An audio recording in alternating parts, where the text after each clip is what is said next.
Yo, what is up guys? I'm here hitting you up with another solo leveling video. Wait.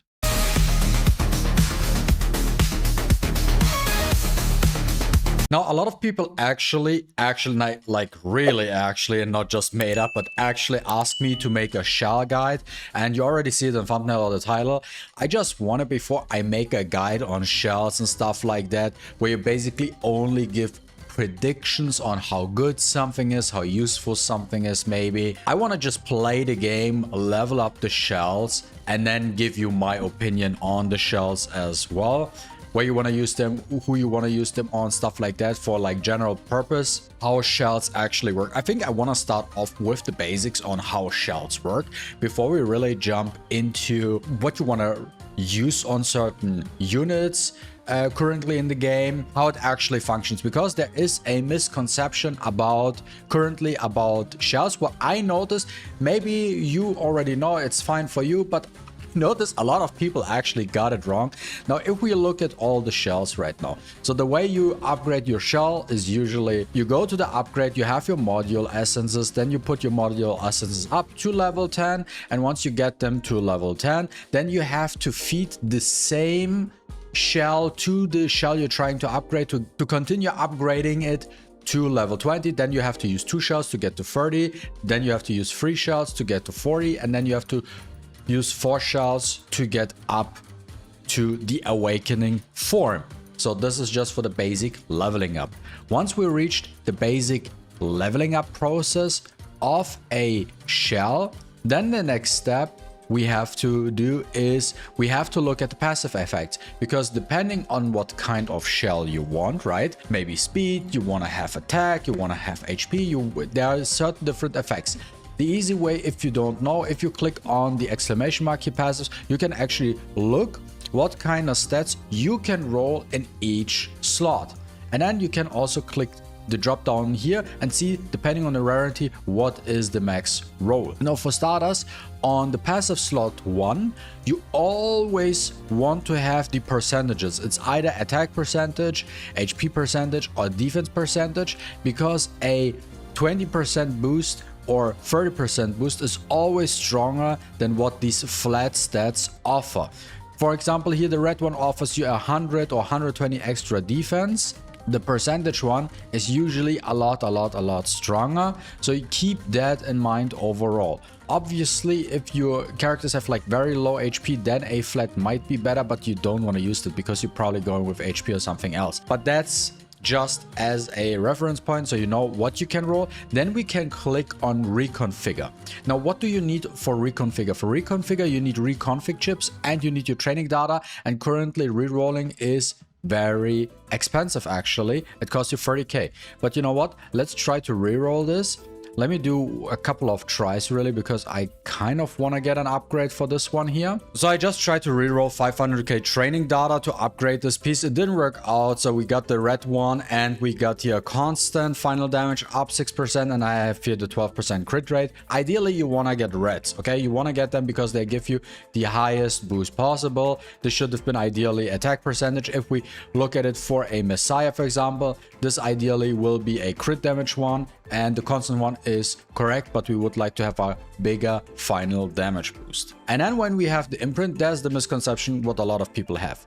You can imprint maxed out pieces. It is possible, and people think, okay, once you max out a piece, you cannot imprint it again, because they're doing it wrong. You have to unlock, because basically imprinting is only works for pieces who are not upgraded to the max. That means, for example, I just unlocked this free onslaught to harvest piece, right? Now let's take a look at what kind of pieces I have. For example, I have onslaught momentum, I have harvest keen eye, then I have fury momentum. Let's see, what do I like? Harvest keen eye. You know what? Now we are gonna pick up the harvest keen eye one. So I picked this up. This shell is currently level 1 right now, okay? I have this maxed out piece. Now I have this level 1 shell, and now I can use my level 40 awakened shell and feed that into my level 1 shell. Now, what actually happens when I do so? The only thing that changes is the metrics. So the current one has free onslaught to harvest. Now after I imprint, I still have all these sub effects down here. Everything is still the same. except the fact that after the transition I have free harvest and free keen eye. Let's do it. Press it, boom, we are done. Now, as you can see here, everything is still the same. Everything is the same. The only thing that changed is this down here. So what actually does this feature do?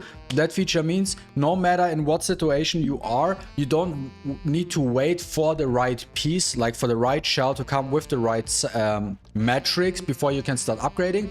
You can just take the first you get and you can just upgrade it to the max immediately. And once you get a shell which has the right metrics substats you're looking for, you can just imprint them and switch over so it benefits or fits more to your gear build for your characters. Now for shell recommendations, I will only, for the units which are most used right now in the game, I will only really talk about the stuff I just built up. I will not really mention all the others which I did not build yet, because I feel like it is not really fair, but I have one or two opinions overall on some of them. So let's start off with something very, very simple. We have the Supernova one. This is for healers. This one increases your just heal potency. It gives you heal over time. So there's like a very niche use or like a very limited character pool where you can actually use that one. But this one is actually very good. Why is it so? Because it provides a lot of stats. Now, if we look at it from like an animus perspective, if we go to my Ling Lao, for example, real quick. Now, if we look at the Supernova shell, what we're seeing here, the stats overall, when it's awakened, it has 5,700 HP. And all these shells have different stats, by the way. They have higher attack, higher defense, or higher HP, whatever the focus point is. The speed is always the same, by the way. The speed is always the same in terms of the main stat, but the other stats vary. And for example, the Supernova one has the highest HP pool, which is obviously beneficial if you run it on a tank healer, basically, because outside of that, you don't really need the Supernova one. But this one just allows you to make, for example, your Ling Lao or Zanya or something like that tankier.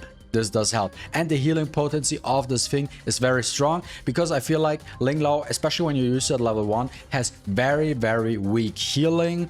But with Supernova, she actually has a very decent heal. So that's why the Supernova one I will always recommend to put on Ling Lao, because it just is that good and just adds so much survivability to the table. Now the Codex one is a very end game Codex, which is also very, very universal overall, because this piece right here, you can literally use on every unit in the game. You can use it. Does it make sense though? Not necessarily. There are characters where you probably do not want to use it because they also do want to rotate their skill too and stuff like that, or the way they should rotate their skill, so it does not benefit on all. But the biggest benefit for this piece is especially units which have very strong S3s but weak S2s. This is where the Codex is actually very powerful in my opinion. For example, a Marvel, because a Marvel S3, you know, has the pushback, has the resist debuff, has the speed down. This is his powerful part. Then he has like a weak S2 where he just hits 2 targets and silence them. Is useful sometimes, but really the S3s where it's the cake. That's why, for example, a Codex is the best in slot for a Marvel, because you can just use your S3 2 more times, which allows you a little bit more flexibility. Doesn't matter if you do like Thermaton or other content, or you do Ember Track, whatever you might doing. At the end of the day, very, very solid Codex you can use for a lot of different hunters overall.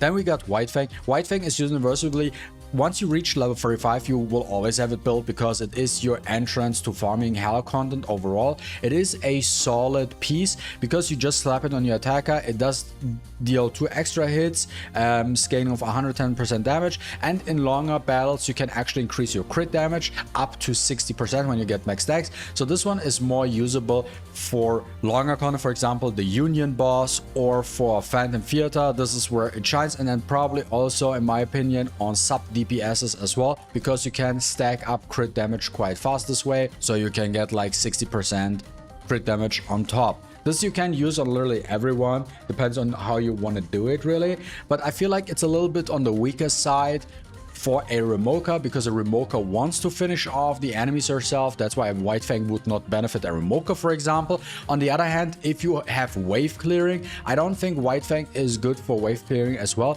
especially when your goal is to one-shot the waves anyways, right? Now, if you have a tanky enemies, then maybe, okay, yes, it's more like for bossing, then White Fang is a little bit better, but for like just straight up wave clearing, he does not even get his effect activated. Gigabyte is a super all-rounder one. Every free action someone takes, you increase your turn meter by 35, can be triggered once per turn. Very, very strong and solid Gigabyte. I feel like Gigabyte is, while it is useful for both PvE and PvP, I noticed that Gigabyte is a lot stronger for PvP. It is a lot stronger because the Gigabyte, that effect allows you to cut turns. And it's crazy what you can do actually with that if you correctly set it up in PvP. Because even if you get outsped, you can still cut in between and get your stuff going. Depends always on the combo and stuff. But this one is a very solid, and I feel like for PvP, also later down the line, this will be one of the most used shells in the game because of the cutting ability. Sometimes you lose or win so many times just because of that effect triggers, and then the whole dynamic of the turn order changes. Then personally, in my opinion, one of the best shells in the game, hands down, no questions, is Artisan. Artisan, I said it since day 1 or day 2 or whenever I unlocked that thing. Basically, I talked about it quite often in my videos about actually the Artisan piece. This is so strong because it just gives your units a flat 700 defense increase for 2 turns and then applies a 2-turn shield equal to 400% of your own defense. So own defense is not your total defense, it is whatever like flat stat your character has. Like, you know, you have a level 50. Let's say your character has flat, if you do not equip anything, 500 defense, for example. Then of this 500, you get 400% on top. That's how this works. So you get 400% off that flat as a shield for 2 turns, and you increase your defense by 700 as well. And this is huge because the shield it provides to you and the ally with the lowest HP. It's basically like a heal, and it makes your character a lot more tanky. This shell alone was the reason I was able to clear Terramoton Hell 4 in the early beginning, because I just stacked up 3 Artisan shells on my units and I was just tanking everything. It's super strong. It's still super strong, especially if you are currently doing content where you just can't survive. Just slap Artisan on it, really. For example, a Lily, if I look at it right now, a Lily is, for example, Artisan almost best in slot. You could argue different pieces, but currently I feel like Artisan is something what you can really use on a Lily right now, which helps a lot because she doesn't need anything else. She doesn't need the Codex, she doesn't need the Jackal for the speed buff because she provides the speed buff. All the other Gigabyte is nice, but you also really don't need it. Or the cooldown reduction. The Artisan is for PvE purposes, for her, for example, the best one.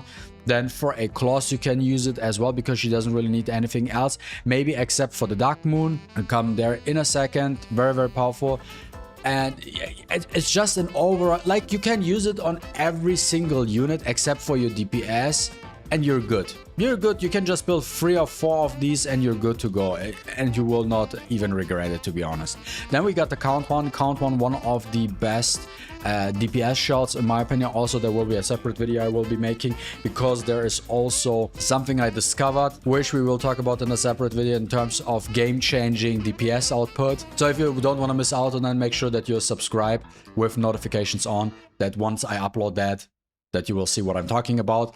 But also very important, you get basically 1200 flat attack for 2 turns, and you get a life leech effect, which is a golden buff which cannot be stripped. Very potent. You can use it on all your DPS units really, and it has a 4-turn cooldown. Now you have for 2-turn active. Once you run out of the debuff, you only have to wait for 2 turns for this one. And then next up we have the Revelation one. Revelation is a weird one in my opinion. I feel like build it because I made the damage shell test, and I personally just do not like this shell at all. Like, you who watch the other videos, you already know, but I personally just don't like the shell. You have 1 turn of true damage. The true damage ranges somewhere between 7 to 9k additional damage. It is in a certain scenario maybe half decent, but overall it really does not provide the damage output that the other DPS shells provide really. And also the one thing that I do not like about this piece is the fact that you only have that buff for 1 turn, and then you have to wait 3 turns for the effect to come back. Now, if that would be active the entire time, then we can talk about it again. Then we can talk about it if you can just have that effect active all the time. But the fact that you only have it once every 3 turns and the damage output just is not even outstanding makes it not the greatest piece. It has its niche use though for Doki Doki Inferno, as I explained in my Doki Doki Inferno explained video. If you didn't see that one, check that out as well, where because of the damage reduction and the true damage ignores the damage reduction, you can actually still get damage out. That's where it has its niche use. Dark Moon is basically something which deals damage to the enemy with the highest attack and then lands a debuff on them, which basically just is a debuff to increase your own accuracy by 40%, which is nice because, for example, this one you want to use on a Kloss, a Dyna, or even a Marvel to a certain degree if you are in like a bossing stage where you can make use of that specific effect, maybe like for your Shell Inferno or Hell dungeons, because this way you can increase your chancing of landing your defense break, landing your speed down, all these debuffs to make your runs as consistent as possible. So this one is a good one. And then we have the Halloween. Halloween is also a decent one, depending on how you want to look at it. So the cool thing about Halloween is really, so it says you have a 70% chance to reduce the CD of one random skill by 1 turn. This is especially strong if you use a unit which has a passive effect, because then it will always go into your S3. So on a unit with a passive, it is strong to use. And the difference, like, okay, but I can also use Codex, right? Yeah, it depends on what you want to do, but like, for example, if you do like Phantom Hunter or Union Boss, this effect triggers, but then it goes on cooldown for 8 whole turns. 8 whole turns is a very long time, really, right? Have a Halloween. Halloween only has a 3 turns cooldown. So you use it, then you can reduce the cooldown by 1 turn, and then it comes back, and then you can reduce the cooldown again. So this helps. You can consistently get that effect off, basically. Yeah. So this one is also not something you should be ignoring. It has really good uses overall. This is a pure PvE shell. I don't really see it in PvP at all. I don't think it is that good for PvP. Then you would rather probably want to use Codex or something else. But for PvP, it is really good. And the cool thing there is you don't really need to max it out. You can stick it to 30. You can if you want to go all the way awaken and stuff like that. I actually have to look at the awakening fact for this piece. So once you awaken it, your chance increases from 70 to 80%. Makes it even higher likely that you are going to get that effect off. So this helps out as well if you want to do so, but it is, in my opinion, not a requirement for this shell. Then honorable mentions real quick is Gold Light. I will not talk about it at all because I didn't use it, didn't build it yet. It has no cooldown, so it could potentially have a strong effect. I will build it in the future and I will then make a dedicated video maybe on that just to showcase you this the shell here.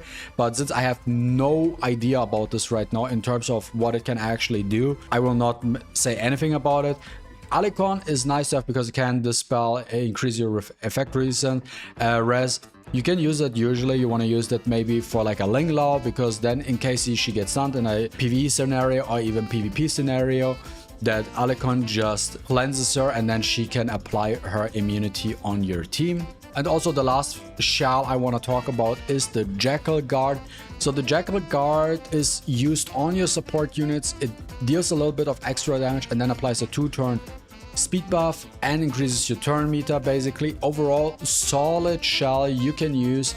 I feel like it is also kind of niche because if you use a speed buffer on your team, for example, then I think it is not as strong. You do have that one attack, but the speed buff really doesn't do much for you because you already have a speed buffer in your team. Now, if you do not use a speed buffer in your team, then this is good just to get more turns with the turn meter cycling. The turns quite fast and it only has a 3-turn cooldown. So this is actually very cool on that. It is a solid one. It really depends on your setup. And if you're running maybe a Ditting, for example, then you might want to use the Jackal Guard just to make sure that if there are many different targets and you want to just hit the boss, for example, on Thermaton or something, that you keep hitting the boss with small hits, so to increase your chances that the mark lands on the boss, that your Ditting can go full damage. And this is everything I wanted to mention about the current shells in this game.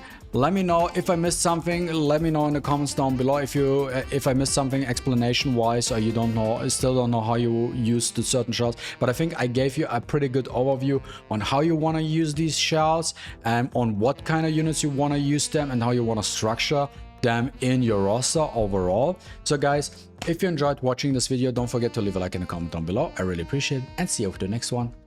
Deuces.